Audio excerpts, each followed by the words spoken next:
welcome to GBN Live. I'm your host, Tracy Hansen. I am with the Saybrook chapter of GBN. What's up, Saybrook? With us today, we have Christian Adams. He's with Carolina Temperature Control, and he is with the Murrells Inlet Chapter of GBN. Before we get started and talk to Christian, I'd like to thank our sponsor, Grand Strand Law Group. They have offices in Myrtle Beach and North Myrtle Beach. You can reach them at 843-492-5422. Also at grandstrandlawgroup.com, and they want to be your trusted advisor. You may also have to give permission to Facebook through StreamYard to let us show your comments. So you can leave comments or questions for our guest today or for GBN in general in your comments section, but you may have to go to streamyard.com/Facebook, and that will grant us permission to show your comments on air. So if you have any questions for today's guests, again, just type them in the comment section and we will do our best to get to them live on air. So today's guest, Christian Adams with Carolina Temperature Control, and we will be right back to talk to him. Stay tuned.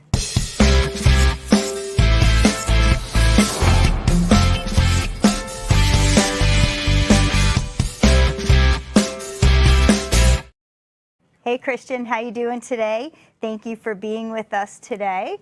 We're glad you were able to make it in. So before we get started and talking about CTC, which is Carolina Temperature Control, let's learn a little bit about you. So tell me a little bit about yourself, where you're from, your family. Yeah, of course. First off, thank you for having us. But yeah, so I'm from Winston-Salem, North Carolina. I grew up, my dad was a contractor my whole life. Okay. So I grew up on a job site. Right. And so I went to college at Coastal, played basketball there. Okay. My wife and I went to school together, got married, and then I actually spent 5 years or so. I lived in Richmond, Virginia. I lived in Little Rock, Arkansas, and strategic advisor for family-owned businesses, mainly service businesses.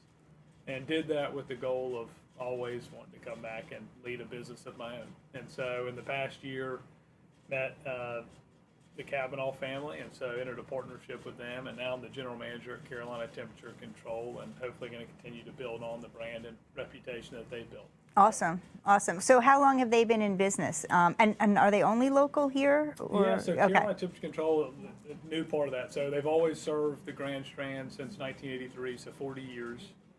They've been faithfully serving the Grand Strand. It has always been a single location to date, really around the Murrells Inlet area, and we still have, that's kind of our main office. Recently, we opened an office in Marion County. So we have an office that's actually located in Mullins, so we can service that community as well. So we really can touch most of North, East, South Carolina. Yeah, you really can spread out there. Yeah. Yeah, that's awesome. And they've been in business, you said 40 years? 40 years. That's great. Fantastic, fantastic. So I do see your trucks driving around sometimes, you know, and they are very noticeable. They're bright orange. So why was bright orange picked? I mean, maybe because they are noticeable, but yeah, that's is it? Story. It's a funny story. So Jim Cavanaugh, one of the original founders, he founded it with his mom and some other members of their family.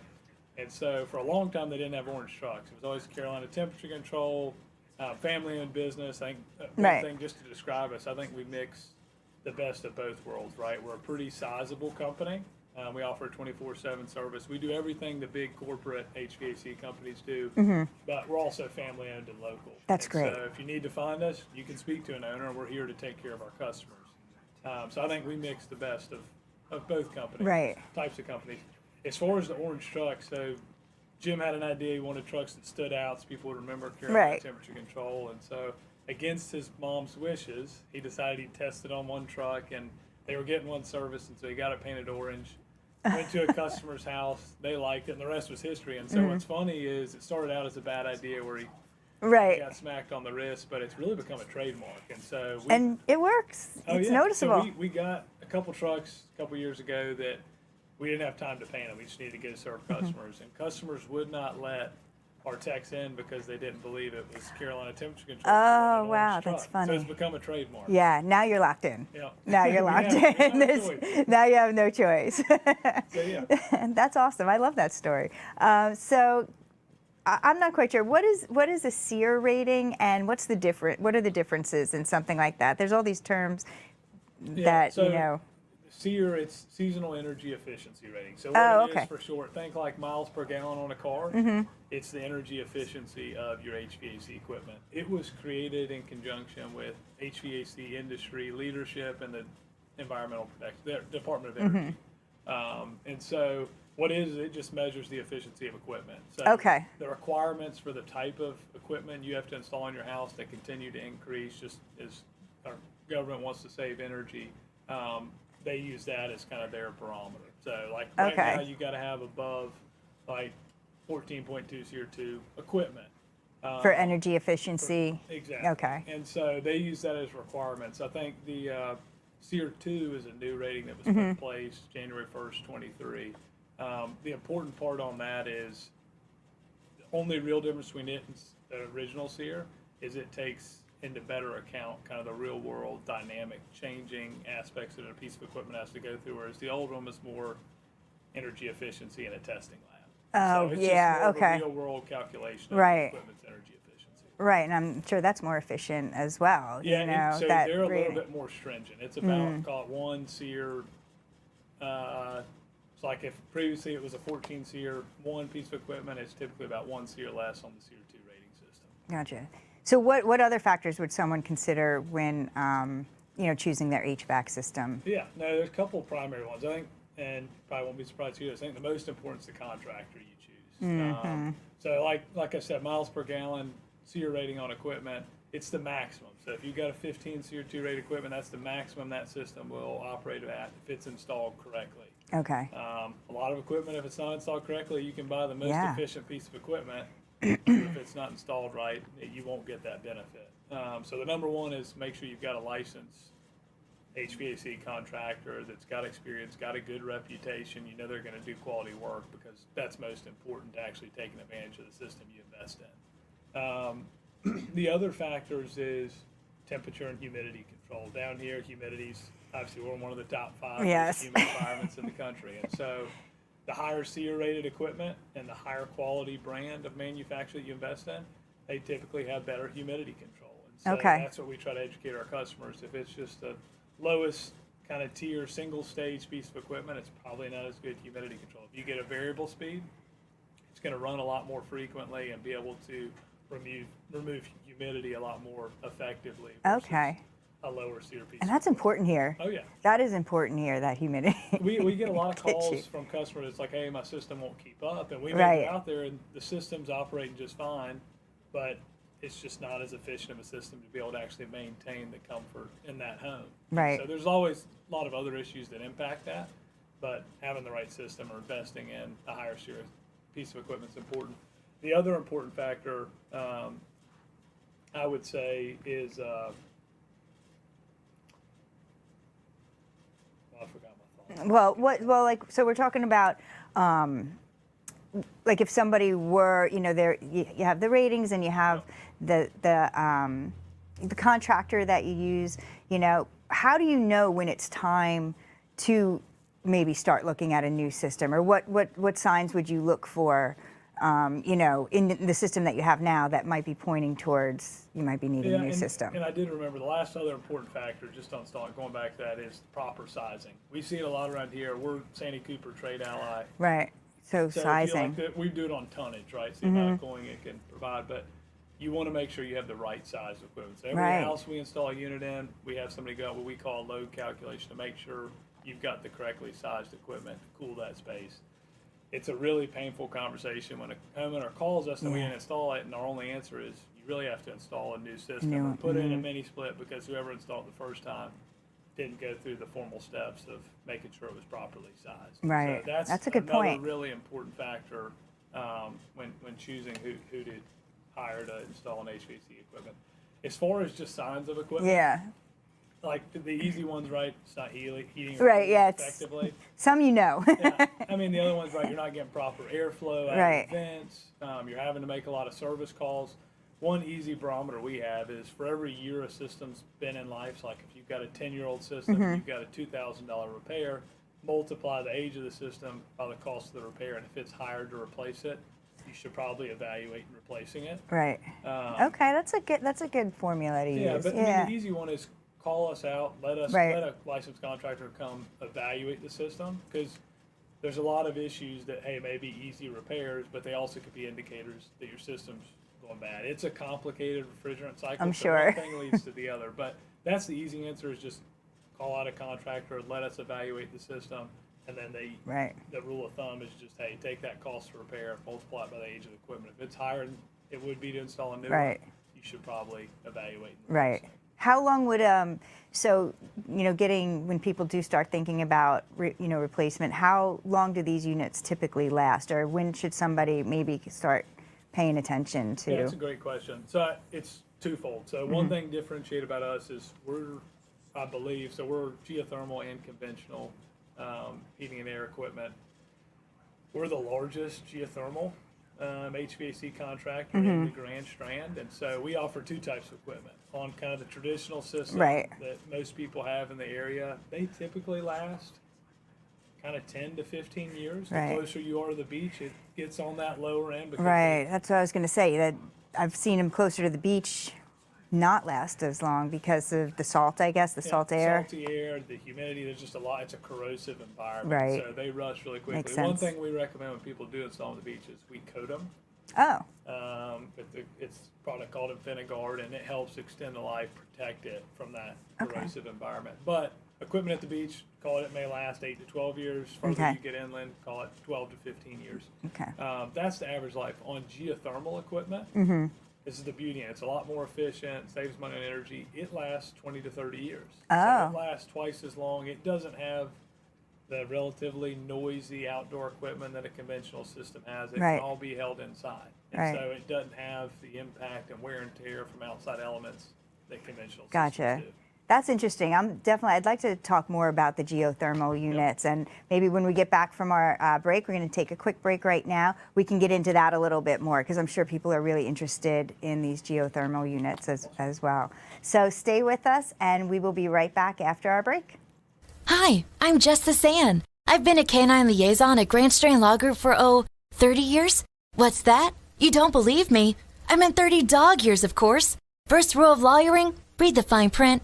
Anywho, my humans at Grand Strand Law Group have a combined 20 years experience. I know, not as much as me, but that's in people years. So yeah, still pretty impressive. Real estate, estate planning, or probate, you need GSLG. Grand Strand Law Group. Trust us, we have a dog.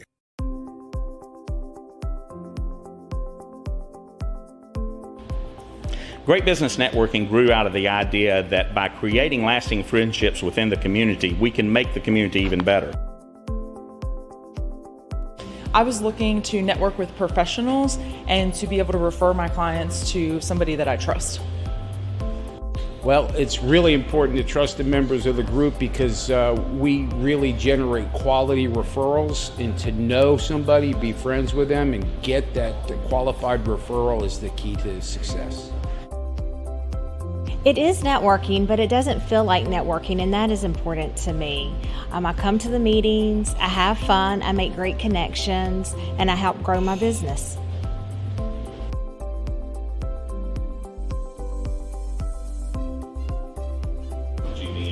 GBN, these are some of the best professionals in the market, and having that resource available to me, that's priceless.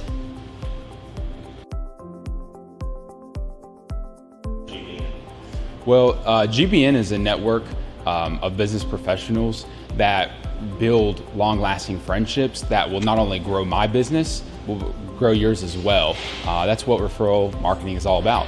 GBN really is the most important marketing for your business. Check us out today.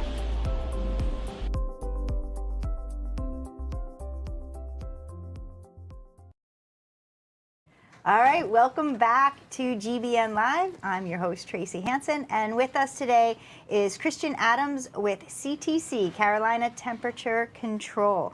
So we've been having a great conversation about HVAC units and things to look for, but we did touch a little bit on geothermal units. So before we get into that, I'm just going to take a minute to thank our sponsor once again, Grand Strand Law Group. You can reach them at 843-492-5422. They have offices in Myrtle Beach and North Myrtle Beach. And you can also reach them at grandstrandlawgroup.com. If you have any questions for Christian, please type them in your comments section, and we will get them answered on air. So back to you, Christian. Let's talk a little bit about these geothermal units, because I hear about them a little bit, but I don't really know about them, and it sounds really cool. Yep. So I'd like to talk a little bit about that. What is a geothermal unit? Yep. No, happy to explain. And it's something, I mean, in the Northeast, it's a lot more popular, Midwest. Okay. It's growing down here. We've been doing it for 30 years. But so I think the simple answer of how do you think about geothermal versus traditional systems that most people have in their homes is it's the same product, same ductwork, same really premise of the system you have today. The difference is your system today tries to release heat or extract heat from the outdoor temperatures, which vary a lot. When it's trying to cool in the summer, it's got 80 to 100 degree weather outside. When it's trying to heat in the winter, it's got colder temperatures. And so on geothermal, it uses the Earth's energy. So we put these pipes underground, vertical or horizontal.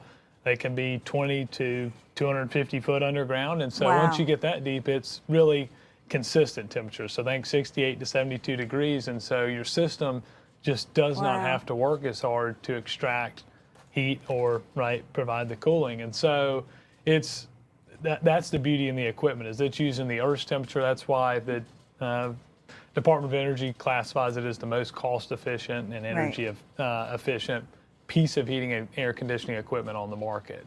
So talking about costs, there are significant heating and cooling savings that come with having a geothermal unit over the traditional? Yeah, so I think the easy ones to highlight right up front, geothermal is a more expensive piece of equipment, but you get a lot of cost savings over the life of the equipment. I think some studies have been done, and homeowners see 10 to 20% annual return on investment over the life of that equipment. I think the easy one is you get a tax credit, right? So with these equipments, if you spend $100 on a piece of equipment, there's 55% in tax credit. So you get 55 cents on the dollar back. 30% is federal, 25% is in the state of South Carolina. So we've got a really good statewide tax credit to incentivize people to invest in this renewable heating and air conditioning equipment. The other one is it's a lot more energy efficient. So on a conventional system, the most efficient traditional HVAC system, for every 1 unit of energy, electrical energy you invest, you get 1 unit of heating or cooling energy out. Geothermal, you get for every 1 unit of electrical, you get 5. So it uses 25% of the energy that your conventional system would to heat or cool your home. Wow, that's fantastic. The other side is they last twice as long.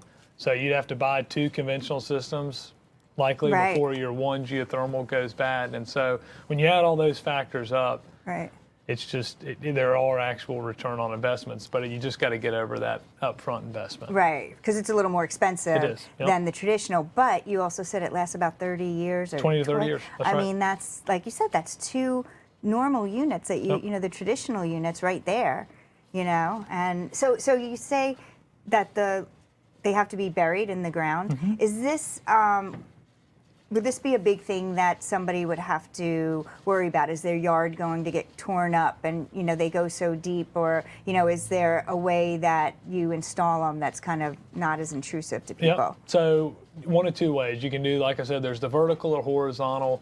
Either way, you do have to, what we call a header pit. So you'd pick a convenient spot in the yard where you would have to lay these pipes. But the actual pipes are 250 foot long most of the time. Oh, wow. And so they're going to be, like I said, 20 to 250 foot underground for most of their depth, whether it's vertical or horizontal, depending on the space constraints for the project.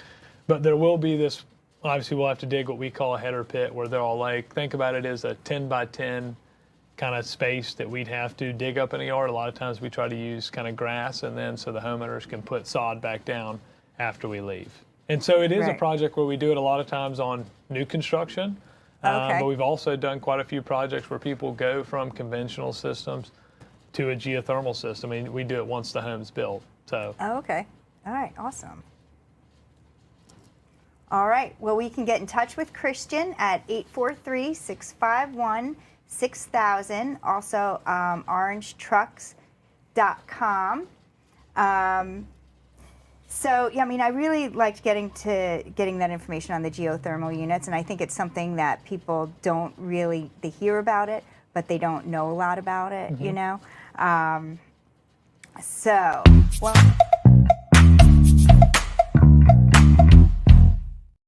All right, before we go, we're going to do a quick little thing called rapid fire. So this is a little bit of a surprise for you. We like to surprise you. We like to keep you on your toes here. You know, so it's just going to be a few questions that I'm going to ask you, not about your company, but just to kind of have fun with you a little bit. All right. So tell me what your first job was. First job was running a landscape business. Actually, I lied. My first job was working for my dad on a job site, which I started in middle school, and I hated it so bad. They made it so miserable. I started my own landscaping business in high school. That was my first job. That's kind of worked out really well. It was digging trenches though, you know? or sweeping job sites. It was he made me work as hard as I could in the hottest months, and so they had fun with it to the point where I quit. Be my own boss. Are you a night owl or an early bird? Early bird. Okay. Dog or cat person? Dog. We have one whippet, so dog person. Oh yeah, that's a whippet. I don't really know too many people. He's the best running partner. We don't have to put him on a leash. Oh yeah. Yeah, he's too afraid to go anywhere else. He'll stay right by your side. That's funny. Do you like dark or milk chocolate? Dark chocolate. Okay. What's your favorite color? Blue. Do you have a favorite word or phrase? Not an on-the-job word. I'm trying to think of a good one. I don't know that I really have one. I'll have to pass on that. Okay. Favorite movie? Remember the Titans. Oh, good. Do you have a favorite song or genre? I like 90s alternative. Oh, so I'm nice. a big Chris Cornell fan. Any type of kind of 90s alternative or rock, I'm all for. Yeah, I like it. I like that too. Favorite vacation spot?